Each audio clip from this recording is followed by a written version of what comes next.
Good morning, everybody. This is another edition of the Passball Show brought to you by JohnPielli.com as well as St. Aloysius Church and School in Jackson, New Jersey.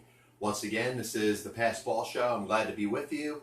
The number, if you're interested, is 732-364-3598. That's 732-364-3598. A couple different things we're going to get into today in the world of baseball, sports, and unifying America. And in fact, we're going to stay away probably from baseball altogether unless we get some comments or some phone calls or anybody that wants to talk about the sport of baseball. There's a lot of stuff exciting about this weekend. Still not sure about those last couple spots in regards to the National League playoff picture. It looks like the Cubs are in. It looks like the Brewers are in. But then you have the Dodgers, and you have the Rockies and the Cardinals basically vying for two spots. One team's going to win the NL West, and the other team's going to get in as that second wild card. So either the Dodgers or the Rockies or the St. Louis Cardinals, when it's all said and done, are going to miss out on the playoffs. So that's some stuff to be up on as we get ready for this weekend. We're going to roll right into it in regards to NFL picks. And my record has not been so good in the first 3 weeks, but the one thing I always want to reiterate when it comes to the NFL picks that I do, now that we got legalized sports betting in the state of New Jersey, we have a situation where I can bet, and I do bet, on every single game that I bring up on this show. So if it comes to other sports and I decide to put predictions out there, those predictions are backed by my own money that I'm putting down on the game. Doesn't mean I'm right. Doesn't mean it's a guarantee that you should pick exactly what I pick. But I'm giving you reasons that I believe what I believe. And I'm willing to put my own money on it. In some cases, larger sums of money. But, you know, the bottom line is the goal in any bet is to come out on top. And up to this point in the National Football League season, that has not been the case. So we're trying to build on a 6-9 record through a series of a couple weeks. And we're ready to hit week 4 in the National Football League. So let's get it going. The picks of this week, week 4 in the National Football League. The first game that I was going to hit up on, and obviously anybody that watched the game last night between the Los Angeles Rams and the Minnesota Vikings, a lot of what could have been expected. I would have bet the over. You know, the Vikings are in a spot where they're coming off of a tough loss. You were wondering how they were going to battle and come back off of that. But, you know, the Rams really have proven themselves up to this point to be one of the elite teams in the entire National Football League. And if we had a favorite of who you would think has performed the best and looks like the team is ready to take that next step and perhaps represent the NFC in the Super Bowl and perhaps do something that they have not done in almost 20 years, 18 years, and that's win a Super Bowl. You know, the Rams certainly look like that team. You know, Jared Goff has become one of the top quarterbacks in the National Football League. If you had him in fantasy, you saw him rack up, 50 plus points, and you were happy that you had him starting. But the Rams certainly look like that one team that has stood out in a parity-driven league. You have a league that there are many possibilities that you could consider with a lot of teams. First from a division standpoint, second from a playoff standpoint, third from the possibility of representing their respective conferences in the Super Bowl, and obviously to win the Super Bowl. So, if you're playing odds, and listen, I would take advantage of the opportunities to bet on sports that exist in the state of New Jersey, or if it's another state that has gambling legalized, because you're talking about minuscule bets that you can put down. You can put down $10, $20 of extra money that you may have on what could seem like a long shot Super Bowl pick. I'm sure the odds as we move on week by week are getting to a point where it's more and more difficult to win a ridiculous amount of money by betting on the Rams. But if you want to bet on the Rams, I would suggest do it right now. But the first game I wanted to get into this week is we're doing the NFL picks. I'm looking at this matchup between the Detroit Lions and the Dallas Cowboys. And I think it's a game that can go either way. You're looking at a Detroit team that showed a ton of promise in their win against the New England Patriots. In fact, a game that I did not pick the Lions to win. I looked at the Lions over a couple weeks, and I thought that they had progressed. I thought their performance in week number 2 was a little bit better than it was in week number 1. I thought coming off of week number 1, and I do want to apologize for the background noise that we have, in the background, and hopefully my son will end up waking up on his own. I do apologize for that. Once again, technical difficulties. Pass ball show, it's what the show specializes in. But Lions Cowboys, I'm going to take Detroit this week, and I'm looking at Sean Lee being out for the Dallas Cowboys, being a big deal with their defense. The one thing that stood out about Dallas, obviously in their win against the New York Giants earlier in the season, was their ability to create some matchup issues on defense and to attack certain offenses. And I think Matthew Stafford and the Lions offense showed a lot in their win last week against New England. And Sean Lee not being in the lineup and perhaps not having him for an extended period of time is going to impact the Cowboys, because I think if there was one saving grace in the Dallas Cowboys this season, the chance that maybe they could do something that, I don't know, maybe Dallas Cowboy fans believe deep down that they could do and possibly win this division, maybe get in as a wild card team. If that was going to be a possibility, they were going to need to do it on the strength of their defense. And I think the Lions, after a couple rough games, coming back pretty strong in that San Francisco game, but bouncing back with a very good performance against the New England Patriots, I think on the road in Dallas will put some people that are rooting for the Dallas Cowboys in an uncomfortable position where they're going to start to evaluate what this team should be about going forward. So the line is Dallas is getting 3 at home. I'm taking those 3 points, and I'm taking Detroit, pick number 1. PBS pick, week number 4. Next game I wanted to get into was a game that kind of drew my attention because of the line. And I looked at it, and I don't think that the New York Jets are going to come out there this week and beat the Jacksonville Jaguars in Jacksonville. But if you were following the Jaguars' performance in week number 3, you see some weaknesses. You see an offense that, if it's being stopped and they are without their top 1 or 2 running backs, they're going to have a hard time scoring points. And when the pressure is put on Blake Bortles to carry an offense, he needs some of his big weapons to help him and contribute. Blake Bortles can't do it by himself. He's not Tom Brady. He's not Aaron Rodgers. He's obviously not that type of quarterback that it doesn't matter what type of receivers and players he has around him, he's going to move the ball down the field. He needs his elite players to stand up. He needs Leonard Fournette to be in the lineup. So I look at the Jaguars, and I'm not taking a knock on them. I don't think they're going to take a huge step back. They won their first 2 games. They lost in week number 3 against Tennessee in a game where there was absolutely no offense, a 9-6 game. And it proved that if you come up with a pretty strong defensive game plan, you could stop Jacksonville. And I think the Jets, with their 10 days to prepare, coming off of a rough loss themselves to the Cleveland Browns, I think can make this game competitive. And I look at the line being 7.5, and I think that bodes in favor of the New York Jets. And I think the Jets can come up in a spot and maybe not pull off the upset, but can make this a last possession type of game. 7 or less points, I win my bet. So game number 2, I'm taking the Jets plus 7.5 at Jacksonville. Game number 3 is a game that I'm looking at the line, and Tennessee's coming off of a big win last week. Philadelphia, week number 2 of their starting quarterback Carson Wentz, as they switched from Nick Foles. Carson Wentz is healthy now, so I think this is a team that is still kind of transitioning from a team that was used to Nick Foles in the playoffs in the preseason this year to now being Carson Wentz's team. I thought the Eagles had a good performance last week, but you did see a little bit of rust in the quarterback, and you would expect it. You're coming after, out from a serious knee injury, an injury that would have been expected to probably even take more time for Wentz to get back. But the fact that the game is in Tennessee and the Eagles are given 3.5 points, I think the Eagles are that much of a better offensive team with Wentz being rusty or not.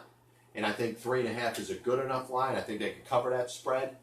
And it may be close. It may not necessarily be a blowout. But Tennessee, coming off of a couple close wins in division, which were pretty big for them, and the Titans, thoughts in regards to making the postseason. trying to get back there after getting there last year and a considerable period of not being in the postseason.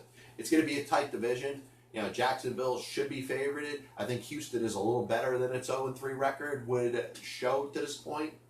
But I think Tennessee is going to take a tough loss. Home game, I think they're going to come out motivated, but at the same time, they're playing the defending Super Bowl champions. And I think a 3.5-point spread on the road is enough for the Eagles to be able to cover. So game number 3, Eagles -3.5 at Tennessee.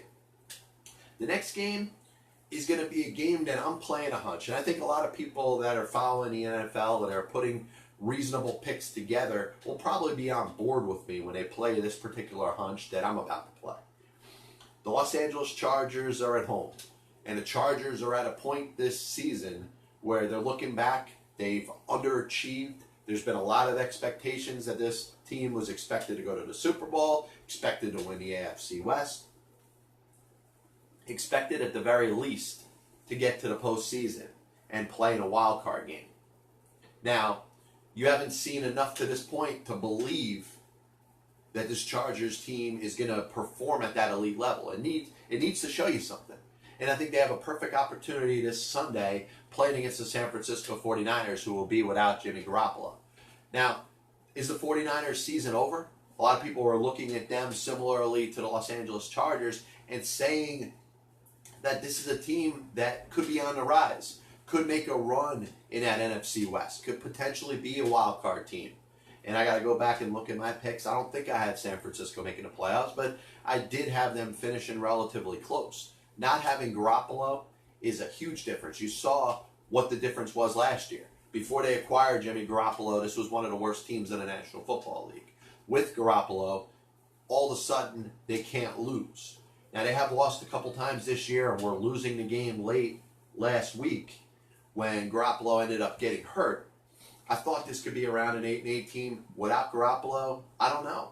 I don't know what they could expect without this guy in the lineup. So I look at the Chargers, and if I'm looking for one blowout this week, I could see the Los Angeles Chargers having kind of a coming out party at home when we talk about all those deep expectations that the Los Angeles Chargers were supposed to do this year.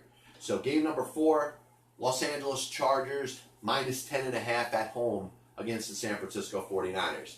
So the last game I'm going to pick is another late game.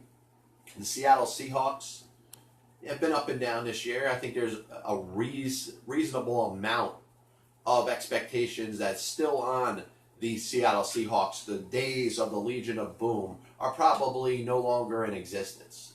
You're not looking at that defense as one of the best defenses of all time. It's just not fair to give that team that much credit. There's some turmoil inside. Earl Thomas wants to be traded. He's showing up to practice. He's not showing up to practice. There's a lot of issues going on in that Seattle team. Pete Carroll is pretty much having a gut check time. Is he going to be able to control this locker room? Is he going to be able to get this team through a little bit of a tumultuous period? They have an opportunity, though. They're playing at Arizona, and they're only being favored by 3 points. Now, I know there's that tradition that goes on when we talk about the Seattle Seahawks. They're very good at home, and they're very beatable on the road. And I think Arizona, starting Josh Rosen, is going to be kind of the turning of a new leaf, kind of a different type of opportunity for an Arizona Cardinal fan to say, hey, this may be our future. Pretty similar to Cleveland and Baker Mayfield. Pretty similar to the New York Jets and Sam Darnold. Pretty similar to the Buffalo Bills and Josh Allen. And you've seen all 3 of those quarterbacks have moments where the fan base of those respective teams can feel as if they have their quarterback and things are going to be a lot brighter in the future. So I think you could have a similar moment with the Arizona Cardinals against the Seattle Seahawks, but I'm still taking Seattle because I think the line is low enough that I think Seattle could cover 3 points on the road. I was a little wavering over this. I was saying, hey, am I going to believe in Josh Rosen having that similar show that Josh Allen had last week, that Baker Mayfield had last week, that Sam Darnold had in week number 1? I think it's going to happen at some point. I think he's going to grab that offense, especially with a good leader like Larry Fitzgerald, a solid running back in David Johnson. But I believe in Seattle. I think they're going to be able to pull this one off, win on the road, an important division game for them. Because if Seattle loses this game, they could see the NFC West kind of getting away from them a little early in the season. So, recap of the picks. Detroit +3 at Dallas. The Jets +7.5 at Jacksonville. Philadelphia -3.5 at Tennessee. The Los Angeles Chargers -10.5 at home against the 49ers. And the Seattle Seahawks -3 at Arizona. So I'm taking 4 road teams, 2 road dogs, and 2 road favorites. Only taking 1 team at home, but that's the biggest spread of 10.5. Los Angeles Chargers at home against San Francisco. I did want to talk a little bit about the Ryder Cup.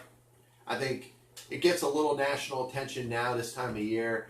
And I think you found, I think from a national perspective, that golf is kind of on the rise. If you look at the ratings, obviously the ratings last week in the tournament that Tiger Woods ended up winning was 100% to do with Tiger Woods. You know, not the Tour Championship, not the crowning of Justin Rose, you know, the Tour Champion of the Year, but Tiger Woods kind of proven that at least he's back competitively. He can win another tournament. And we mentioned that earlier on in the week. You know, you got the 4 majors, which I think are gaining more national attention. I think there are a lot more fair weather golf fans that are coming around when it comes to the majors. And really what golf is set up to do over the course of the year. You have the 4 majors within the summer months, and obviously it's done to make sure that there's the best weather possible and that the majors could kind of run off of each other and build a little momentum, almost like it's a regular season. Obviously there's golf tournaments just about every week of the year, but you have the major tournaments that are set up to where you could say, hey, this is golf season over the course of 4 months. Now it's set with the Tour Championship, but of course the Ryder Cup to be kind of a conclusion to a golf season. Now, the head-to-head matchups that exist in the Ryder Cup are interesting because it's really the only time of year you get to see top players matched up against each other. Now, I'm going to throw an off-the-wall take about the Ryder Cup, and I'm going to say that it's pretty similar to how I feel about the Little League World Series.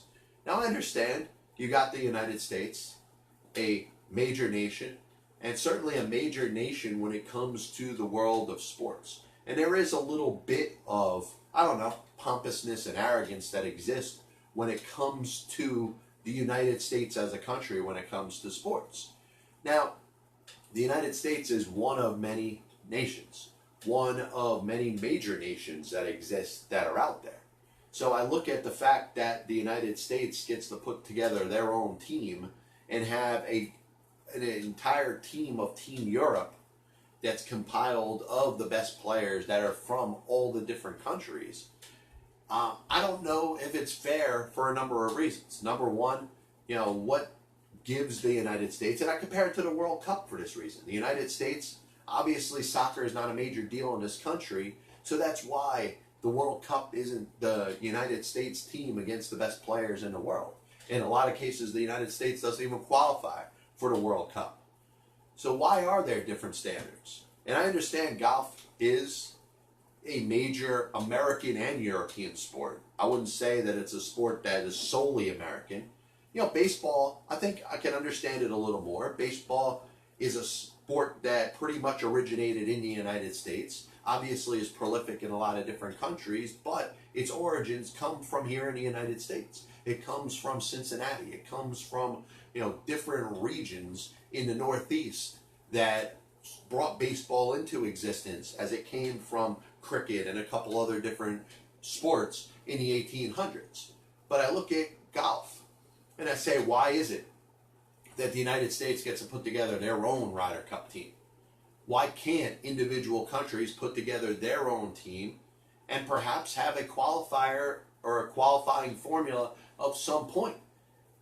The United States, maybe, hey, if they got the best players in the world, which in a lot of cases they do, they'll come out on top and they'll be able to put their team together to go up in the Ryder Cup against whatever country has the best players.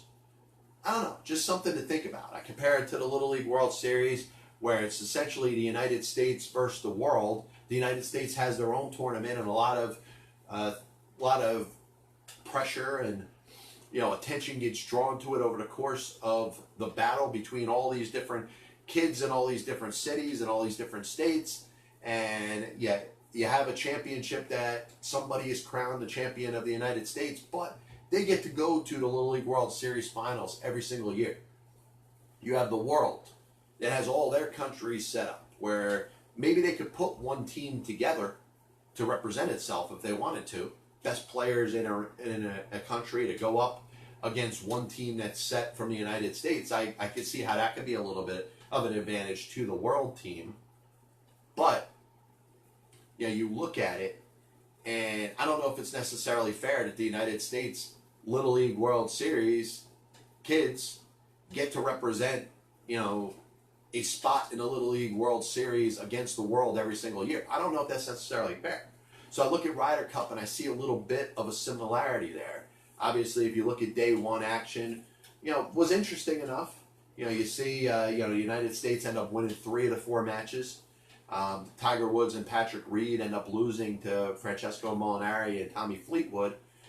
And the other 3 teams, Jordan Spieth and Justin Thomas, Ricky Fowler and Dustin Johnson, Tony Finau and Brooks Koepka, end up beating the European players. So you got matchups as they're set up for day number 2. And Tiger Woods will not be playing, but it'll be Spieth and Thomas, Mickelson and DeChambeau will play against Sergio Garcia and Alex Noren, which I think will be pretty interesting. But it's interesting about, what grabs me to this. And listen, I love the United States. I'm an American. I appreciate, this country. I am pro-American. But in some cases, I don't know if it's necessarily fair that in the world of sports, the United States is guaranteed different liberties that other countries aren't given. When you put up the best of Europe, all right, I think it's still the best of the best. I think it still makes for very good competition. But no countries get to represent themselves in a world of golf, pretty similar to the limitations of countries getting a chance to represent themselves in the Little League World Series. The United States is one of a bunch of countries. They should have their team that ends up being its champion or its best Little League World Series team to go up against other countries and play in some sort of tournament. Once again, this is the Pass Ball Show brought to you by JohnPielli.com, as well as St. Aloysius Church and School in Jackson, New Jersey. Last part of the show we're going to get into, I'm going to touch 2 topics on Nobody's Listening today. And the first one, and remember, if you're not familiar with Nobody's Listening, it's the one little part of the program where I decide to get into something that is not related to the world of sports, but it's something that's worth thinking about. And over time, I think these are issues that need to be spoken about a little more. Now, if you looked at the caption of the show, no, it's not going to be a flash session. I'm not going to show my Hooters. I'm not going to have women here that are going to show their breasts. But I'm going to talk a little bit about the restaurant Hooters and its setup, which is something that a lot of people can look at and say, hey, it's a male chauvinistic type of environment. And I can agree with that up to a certain point. You live in a world where we want to talk about political correctness and we want to make sure that everybody has the same opportunities. And, people, whether it's men or women, should not have a chance to have better advancement and better opportunities based off of the way that they look, based off of the figure or shape of their body. But we have to admit that even in the year of 2018, this is something that continues to be brought to the forefront. Now, this is a polarizing issue because I think there's a lot of people that say, hey, when it comes to political correctness, when is enough enough? When can't we just naturally allow people that may be, take certain liberties when it comes to certain things and may say and believe things that are not, in some cases, politically correct, to just be able to do it.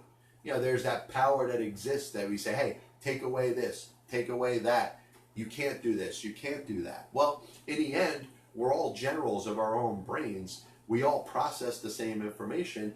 And I hate to say it, from a sexual attraction standpoint, from a noticing standpoint, there are certain things about the anatomy of a human being that people are going to notice. And Hooters for years has taken advantage of that.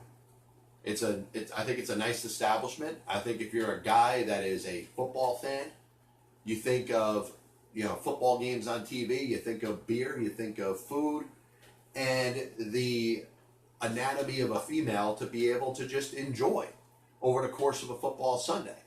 Now, I don't have a problem with it, but at the same time, that person or that woman, whether it's a college girl, whether it's an adult, wants to get a job, wants the opportunity to make extra money, well, they may or may not be hired based off of the way they look, based off of the figure of their body, based off of their looks. So we live in a world where we say, hey, we shouldn't judge people based off of the way that they look. But, Hooters up to a certain point has to adhere to a certain standard. Now, that being said, even if they were to hire a girl, and we'd assume that, waitresses that work at Hooters are female, if they get to a certain point where a girl that may not have the best looks, may not have the best body shape, is employed by Hooters, which they have the right to do, it's their call, they can hire whoever they want, I believe that their tips are going to be based off of their looks. And it's going to be a lot more of a judgment that's put on girls that work at that particular restaurant than it is women or men that work as waitresses in any other type of restaurant. Part of it's the way that they're required to dress, but part of it is the aura that kind of exists over there and what men unfortunately go there to see. Hooters is, I would say, at least a PG-13 type of restaurant. I wouldn't say it's quite rated R. It's not sex videos involved, but the way that they are required to dress is more set for an adult type of format. So it's not like you're going to take, your wife and your 3 kids there with you when you go to Hooters.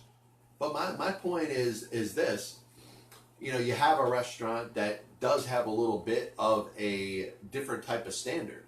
Majority of other restaurants, you could be anything you want. And if you want to work there as a waitress or a waiter or as a server, you could have good customer service skills. You could be quick in regards to take people's orders and taking the food back to them in a proper manner, interacting with your guest. And it doesn't matter what you look like. You could do a really good job at it, and it doesn't matter what you look like.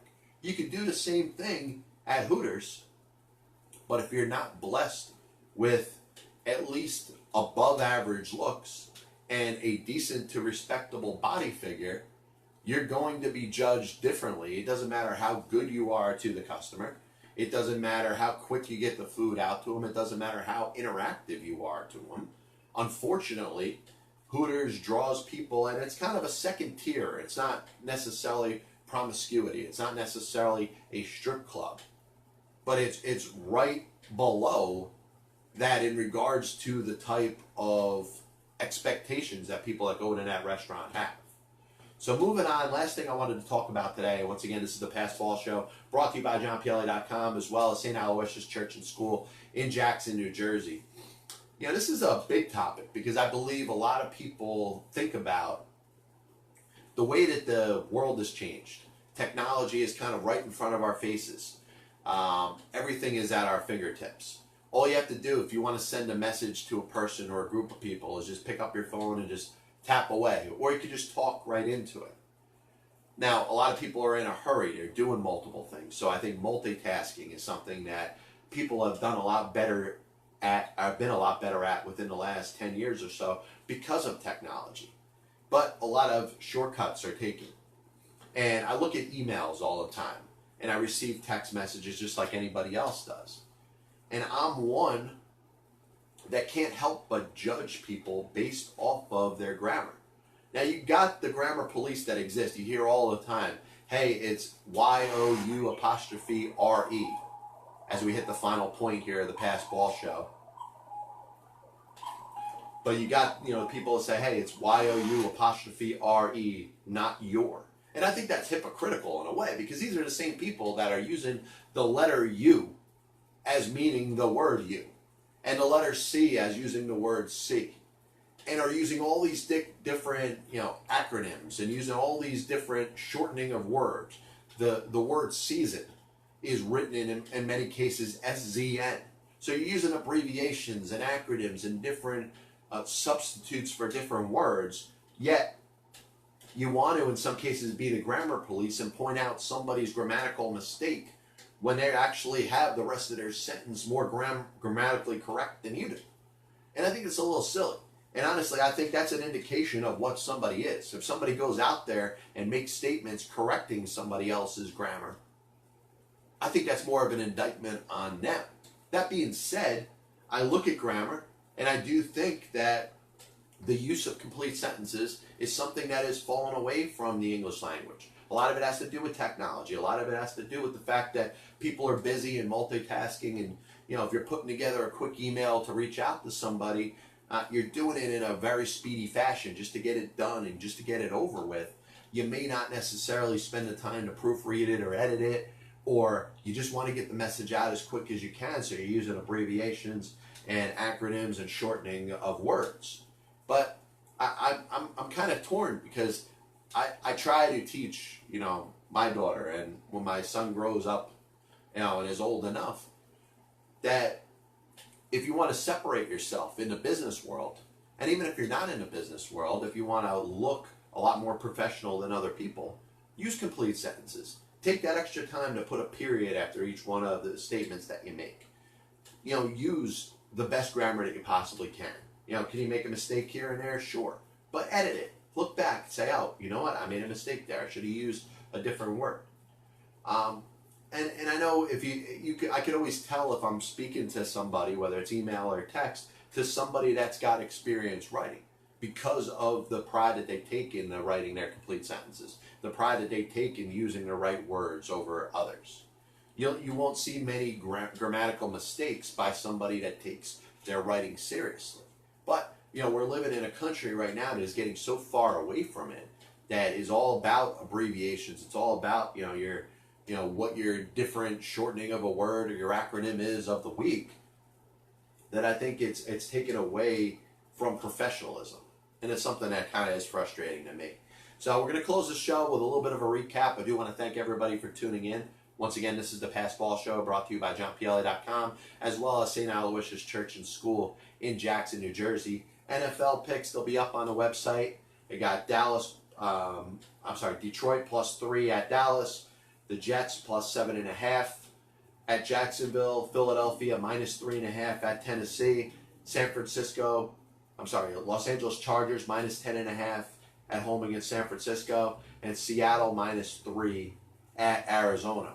Ryder Cup, listen, obviously your diehard golf fans understand that this is a tradition that the sport has had for many years. Best players in the United States going up against the best players in Europe. But I made that Little League World Series comparison. That, why is it that the United States gets a guaranteed spot in the Little League World Series finals every year, but every other every other country in the world's got to compete with itself for the right to play the United States? I don't think it's as drastic when it comes to the Ryder Cup, but I do think it's something that should be considered.